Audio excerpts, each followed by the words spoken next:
Wir sind wieder wach. Hemos vuelto. Con esta frase, el comentarista de radio Herbert Zimmermann culminaba la radiotransmisión que anunciaba al pueblo alemán la victoria en la final de la Copa del Mundo de 1954 ante Hungría. Aquel inesperado triunfo renació el herido orgullo nacional de Alemania tras la Segunda Guerra Mundial. Pero aquella hazaña, siempre envuelta en polémica, contaba con una serie de protagonistas, los cuales llegaron al torneo después de superar innumerables obstáculos. Y en el caso de hoy, se sortearon de la manera más rocambolesca posible. Bienvenidos a un nuevo episodio de Historia desde el banquillo.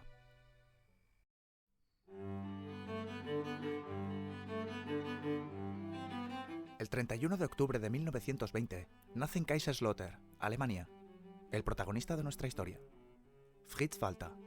Ya desde su nacimiento, su vida estuvo estrechamente vinculada al fútbol, ya que su padre, Ludwig, tuvo que dejar su profesión como camionero, debido a que perdió la visión de un ojo en un accidente, y tras este hecho abrió el restaurante de las instalaciones del Betzenbergstadion, la que antaño fue la casa del FC Kaiserslautern. De este modo, Fritz, junto a sus hermanos Ottmar y Ludwig, creció en un ambiente en el cual, debido al negocio familiar, el fútbol gozaba de mucha presencia en sus vidas, lo que causó que Fritz sintiese una auténtica devoción por la pelota y un intenso amor por los colores del Kaiserslautern, el club de su ciudad. Es por este motivo por el cual a nadie de la familia le causó demasiada sorpresa cuando el joven ingresó con 8 años en las categorías inferiores del equipo de su vida. Pero mientras Fritz daba los primeros pasos de su fulgurante carrera, Alemania caminaba a paso lento pero firme hacia la catástrofe. Tras ser derrotados en la Primera Guerra Mundial y obligados a firmar una paz humillante con la Triple Entente, el país entero se vio sumido en una gran inestabilidad a todos los niveles. El desempleo y la superinflación agitaban las calles con fuerza, mientras las instituciones políticas de la República de Weimar eran incapaces de dotar al país de estabilidad parlamentaria. En el marco de aquella compleja coyuntura, en el cual las instituciones del Estado se encontraban en una situación de debilidad, Karl Liebknecht y Rosa Luxemburgo lideran la revuelta espartaquista en enero de 1919. Cuando el 12 de enero las armas del ejército alemán y de los Freikorps reprimen a sangre y fuego la revuelta, comienza a tomar forma un discurso que a la postre acabaría haciendo mella en una importante parte del pueblo alemán. Dolchstoßlegende, la teoría de la puñalada por la espalda, según la cual la derrota militar de Alemania en la Gran Guerra se produjo debido a los sabotajes internos perpetrados por comunistas y socialistas de Alemania, auspiciados por un complot en el cual supuestamente los judíos del mundo entero conspiraban para la derrota de los germanos. Esta retórica sería la catalizadora del descontento que acabó derivando en la subida al poder del partido nazi en 1933. Fue precisamente bajo el régimen nazi cuando Fritz, con 17 años, debuta en las filas del primer equipo del Kaiserslautern como delantero, aunque sus entrenadores no tardarían demasiado en comprobar que la mejor versión del jugador era en el centro del campo. Sin embargo, los alargados tentáculos del nazismo también llegaban a las entidades deportivas de Alemania, las cuales, para ser aceptadas en la competición oficial, debían inscribir a todos los jugadores al partido nazi, o en el caso de Fritz, debido a su edad, a las juventudes hitlerianas. Asimismo, el club debía recibir un certificado por parte de las autoridades, en el cual se confirmase que ningún miembro de la entidad era judío. Fue en aquel clima de odio en el cual Fritz da sus primeros pasos en el primer equipo del Kaiserslautern, sin poder anticipar que muchos de los que eran sus compañeros de equipo, apenas 2 años después de su debut, acabarían cambiando los terrenos de juego por las trincheras. Pero antes del inicio de la guerra, nuestro joven protagonista gozó de diversas ofertas para salir de Alemania, las cuales no aceptó para permanecer cerca de su familia, su ciudad y el club de sus amores. Aunque para 1939, su familia y el Kaiserslautern se unirían aún más si cabe, ya que este año juegan juntos en el primer equipo los hermanos Fritz, Ottmar y Ludwig Walter, componiendo una foto familiar digna para el recuerdo. Aunque esa alegría no le duraría mucho a nuestro protagonista debido al inicio de la Segunda Guerra Mundial. Pero ni siquiera tan terrible acontecimiento como la guerra podía parar el deporte rey en Alemania, debido a la importancia propagandística de este. Y es que Fritz, al igual que tantos jóvenes de su generación, se escudan en el fútbol no solo debido a su pasión por el deporte, sino por el hecho de que competir al máximo nivel les otorgaba un salvoconducto para evitar ir al frente. De esta manera, durante los primeros compases de la guerra, el servicio a la patria de nuestro protagonista se hizo con un balón en los pies. La marcha al frente de diversos jugadores provocó que Fritz diese un paso adelante y adquiriese una mayor relevancia en el juego del Kaiserslautern. Debido a este hecho, Sepp Herberger, el seleccionador nacional de Alemania, convoca a nuestro protagonista en 1940 para disputar una serie de encuentros contra países alineados con el Tercer Reich. En esta pequeña gira, Fritz salta al terreno de juego contra Rumanía, teniendo un debut soñado al anotar un hat-trick en la victoria por 9-3 de Alemania. Tras su debut internacional, Fritz y sus hermanos siguieron dando un buen nivel en la Gauliga sudoeste alemana, alcanzando la final del campeonato en aquel 1940, en la cual cayó en los penaltis frente al Offenbacher FC. Pero no podemos pasar por alto el excepcional contexto histórico en el cual se estaba desarrollando aquella prometedora carrera futbolística. Y es que en aquellos momentos, una gran parte del pueblo alemán solo tenía ojos para la guerra. El caso de Fritz y sus hermanos representaba una excepción anecdótica debido a que la mayoría de los jóvenes con los cuales compartieron aula, juegos e incluso equipo se encontraban en los distintos frentes de batalla que por aquel momento tenía abiertos la Alemania nazi. A medida que avanzaba la guerra, las necesidades materiales del ejército alemán se agravaron. En 1941, la Wehrmacht dio inicio a la campaña militar más masiva que ha visto la historia. Unos 3 millones de hombres de Alemania, Hungría, Rumanía, Italia y otras potencias del eje emprenden la conquista de la Unión Soviética.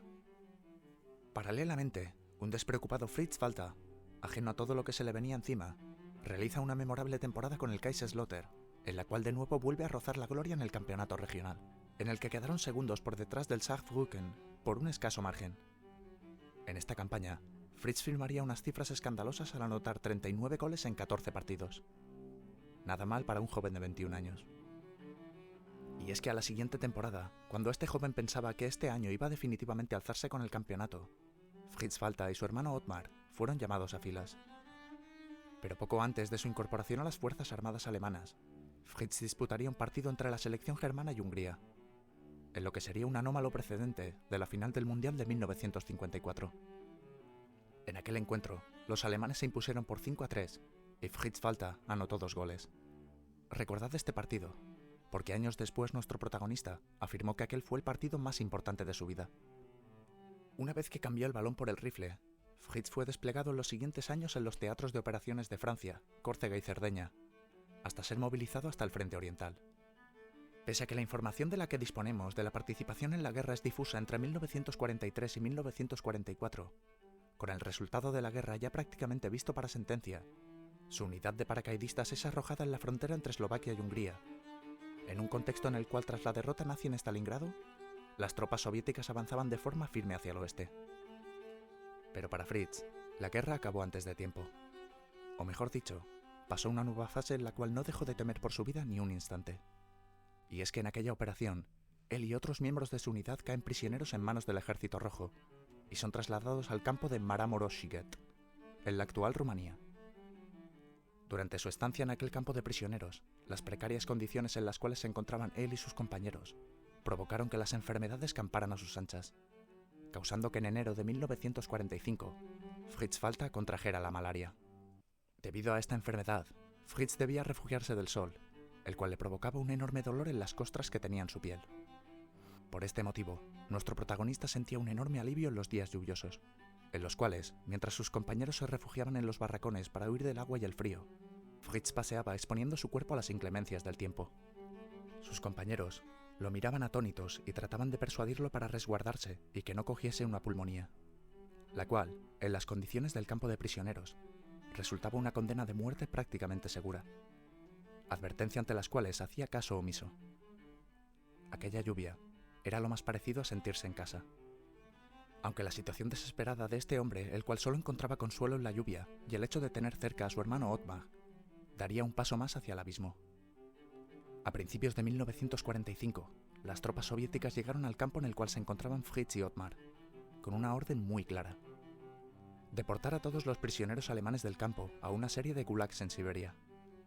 Si las condiciones de Fritz ya eran sumamente precarias debido a la malaria, el ser deportado a un lugar en el cual la mayoría de alemanes no sobrevivían a las 5 primeras semanas era una sentencia de muerte asegurada tanto para él como para su hermano. Pero el destino tenía reservados otros planes para ambos. En el transcurso de su viaje a Siberia, el tren que les llevaba a un gulag se detiene en la localidad de Maramureș, en la frontera entre Rumanía y Ucrania. En esta parada, los prisioneros alemanes son obligados a bajar del tren y son custodiados de forma provisional en un recinto por tropas de origen eslovaco y húngaro. Fue en este momento, en el cual debido a una casualidad prácticamente milagrosa, la vida de Fritz Walter cambiará de forma radical. Aquellos guardias se encontraban disputando un improvisado partido de fútbol. Llegados a este punto, existen diversas versiones de lo que sucedió a continuación. Algunas señalan que el balón cayó cerca de nuestro protagonista, quien al darle unos toques y devolverlo llamó la atención de uno de los guardias. Mientras tanto, otras señalan que no tocó el balón y simplemente miró el partido atentamente. Sea como fuere, uno de los soldados del Ejército Rojo de origen húngaro abandonó momentáneamente el partido y se acercó a Fritz Walter, pronunciándole unas palabras que nuestro protagonista jamás olvidará. Yo te conozco. Y es que el destino quiso que aquel guardia húngaro hubiese presenciado 3 años atrás aquel partido entre Alemania y Hungría, en el cual Fritz tuvo un papel destacado anotando 2 goles. Horas más tarde, el tren que debía llevarlos a un gulag en Siberia partió hacia su destino, pero lo hizo con 2 pasajeros menos a bordo. Y es que aquel guardia húngaro movió los hilos para que se borrasen misteriosamente de la lista de deportados los nombres de Fritz y Ottmar Walter, asegurando a algunos de sus superiores que esos hombres eran austríacos y no alemanes. Tras este hecho, los hermanos Walter evitaron la deportación a Siberia, que les hubiese supuesto una muerte segura.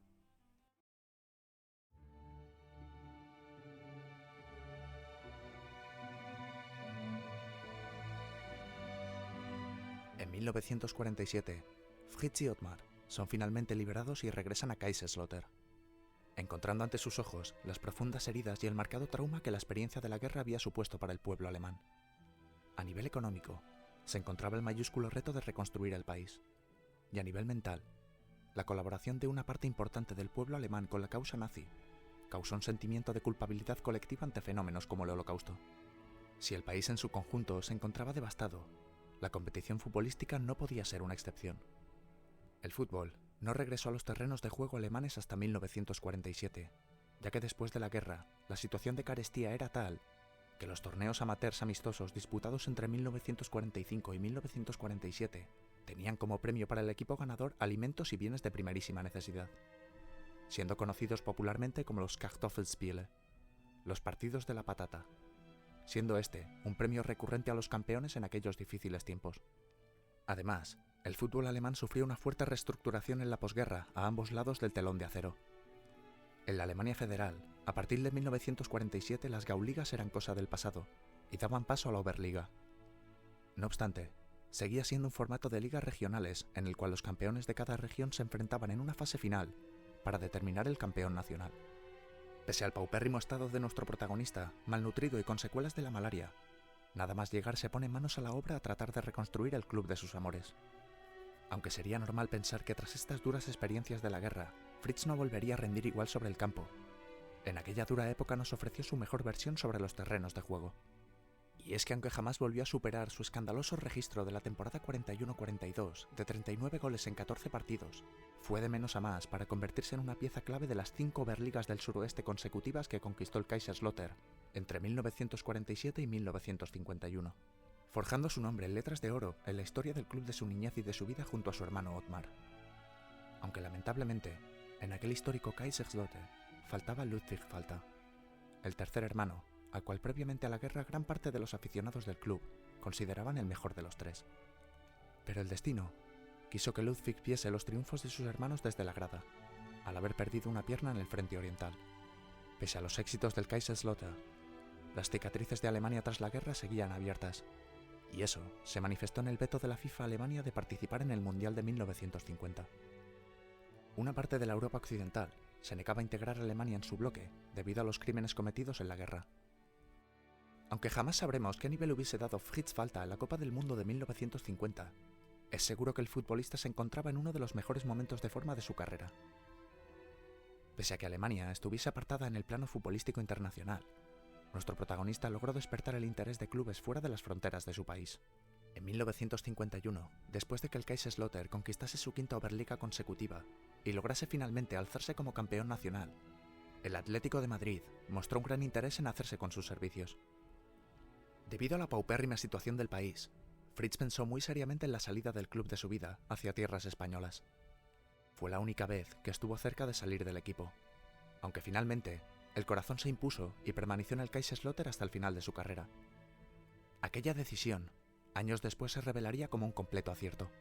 Y es que 2 años después, en 1953, Fritz volvería a repetir la hazaña de proclamarse campeón nacional con el Kaiserslautern por segunda vez en 3 años. Aunque aquellas hazañas hicieron que su nombre alcanzase una brutal fama en Alemania, al año siguiente se le presentó la oportunidad de demostrar su talento ante los ojos de aficionados de todo el planeta. En 1954, la FIFA levantó el veto sobre Alemania, y ésta logró su clasificación a la fase final de la Copa del Mundo. No obstante, aquella selección no motivaba grandes ilusiones entre los alemanes, ya que perdieron frente a Suiza por 4-1 su único partido de preparación para el Mundial, y llegaron a necesitar de un partido de desempate frente a Turquía para acceder a la fase eliminatoria de la competición. Después de que en el segundo partido del Grupo B, la selección de los magiares mágicos de Ferenc Puskás, Anthony Dekuti y Zoltán Csibor, entre otros, vapulease a los germanos por 8-3. De forma apurada, la selección alemana accede a los cuartos de final como segunda de grupo y se cuela en semifinales tras superar a Yugoslavia por 2-0. Ya situados entre los 4 mejores del torneo, los alemanes eliminaron a una selección austríaca, la cual distaba mucho de ser el Funderteam de los años 30, a la cual endosaron un contundente 6-1. Pero aquel cuento de hadas había durado demasiado, y en la gran final les esperaba nada más y nada menos que Hungría, la selección que unas semanas antes les había barrido del terreno de juego. Pero esta vez había una pequeña diferencia. La selección magiar llegaba exhausta a la gran final tras verse obligada a disputar un partido muy exigente en semifinales frente a Uruguay. Pero aquel 4 de julio de 1954, cuando tan solo habían pasado 10 minutos desde el silbido inicial del encuentro, los magiares hicieron valer sus galones y se pusieron 2-0 arriba en el marcador. Aunque minutos después, una señal llegó de los cielos, literalmente, y es que tras el segundo gol húngaro, la lluvia hizo acto de presencia en el Wankdorfstadion de Berna. Para Fritz Walter, quien portaba el brazalete de capitán de aquella mítica selección, la lluvia tenía un simbolismo muy diferente que para el resto de sus compañeros, después de sus paseos bajo la llovizna en el campo de Maramurossiget. Para nuestro protagonista, la lluvia era un alivio que en este caso le permitió desplegar su mejor juego y transmitir calma, serenidad y liderazgo que su selección necesitaba en aquel momento. De esta manera, en los siguientes minutos Max Morlock metía a los teutones en el partido, y a la salida de un córner en el minuto 18, Fritz Walter ponía un certero centro a la cabeza de Helmut Hahn, que devolvía las tablas al marcador. No fue hasta después del descanso, tras resistir las embestidas de los magiares mágicos de forma estoica, que en el minuto 84 del encuentro, Helmut Hahn culminó la remontada. Ya era demasiado tarde para reaccionar, y la selección húngara, que no había perdido un partido en 4 años, conocía la derrota en el encuentro más doloroso para hacerlo. Fritz Walter había liderado a Alemania en su mayor hazaña sobre los terrenos de juego hasta la época, alcanzando la corona mundial en un encuentro que pasó a la historia como el milagro de Berna. Este era el segundo milagro que protagonizó en su vida Fritz Walter, y al igual que en el primero, en el cual se salvó de su deportación a un gulag de Siberia, esta vez volvía a realizar un milagro bajo la lluvia y junto a su hermano Otmar, convirtiéndose en los primeros hermanos en coronarse juntos como campeones del mundo. De esta forma, el guardia húngaro que evitó la deportación de Fritz y Otmar al gulag en 1945 inició un efecto mariposa por el cual aquel prisionero alemán al que salvó de la deportación dejaría su país, Hungría, sin la Copa del Mundo celebrada 9 años después. Para Fritz Walter, no existía una mejor manera de cerrar el círculo.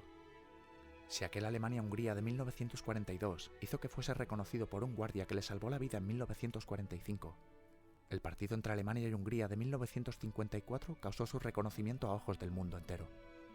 Al volver al Kaiserslautern de la cita mundialista en Suiza, Fritz ya no solo era una leyenda del club, sino que era una leyenda del fútbol mundial. En 1959, tras 30 años vinculado al equipo de su vida, Fritz Walter cuelga las botas, pasando a la historia como una auténtica leyenda de su equipo, y dejando tras de sí un palmarés y unas cifras envidiables: 5 Oberligas y 2 ligas nacionales con su club, anotando 357 goles en 364 partidos, y una Copa del Mundo con su selección, marcando 33 goles en 61 encuentros.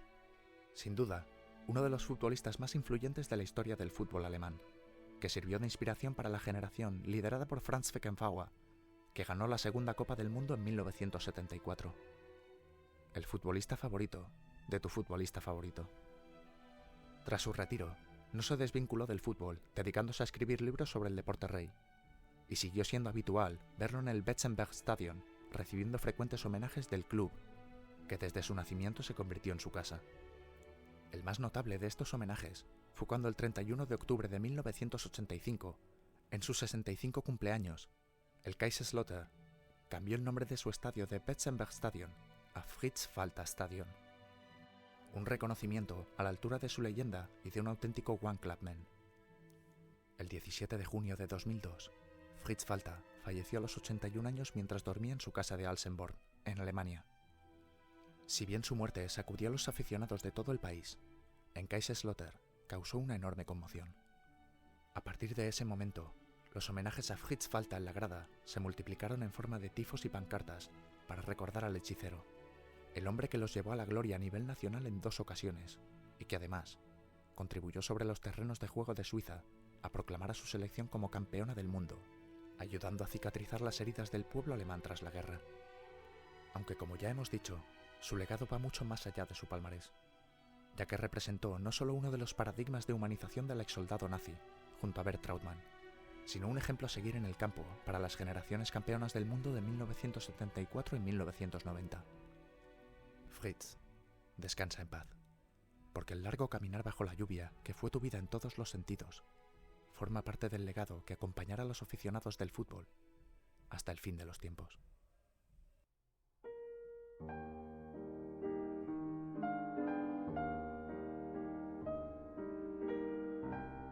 La historia de Fritz Walter es la historia de una concatenación de casualidades que cambiaron la historia de su país. Primeramente, el hecho de que su padre abandonase poco antes de que él naciese su trabajo como camionero y comprase el restaurante del estadio del Kaiserslautern le vinculó a él y a sus hermanos al fútbol de forma inexorable. Y más tarde, en el transcurso de la guerra, pudo salvarse junto a su hermano de una muerte casi segura al ser reconocido por un guardia húngaro que sin saberlo cambió la historia del fútbol, causando un efecto dominó que le privó a Hungría de alcanzar la gloria mundial en 1954. Definitivamente, podríamos resumir la vida de Fritz Walter en caer, levantarse y caminar bajo la lluvia. Esto ha sido todo por hoy. Nos vemos en el siguiente episodio de Historia desde el banquillo.